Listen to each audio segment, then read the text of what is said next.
আমাদের এই বিক্ষোভ মিছিলে সহযোগিতা করেছেন।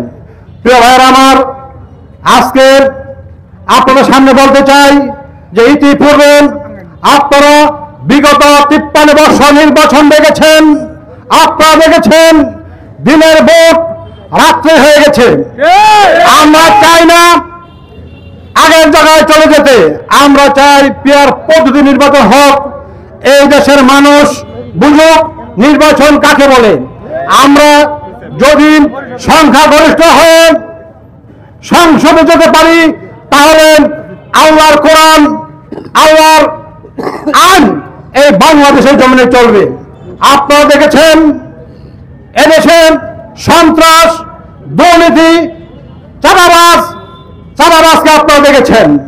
আমরা সেই চাঁদাবাজের বিরুদ্ধে, দুর্নীতির বিরুদ্ধে আমরা আন্দোলন করতে চাই। আপনারা দেখেছেন কিভাবে পাথর মেরে একটা ব্যবসায়ীকে থেতলে মেরে ফেলেছে। আপনারা দেখেছেন সাংবাদিককে কিভাবে নৃশংসভাবে হত্যা করা হয়েছে। আপনারা দেখেছেন নদী পথে বালু নিয়ে কিভাবে টেন্ডারবাজি করেছে। আমরা দেশকে মুক্ত করতে চাই।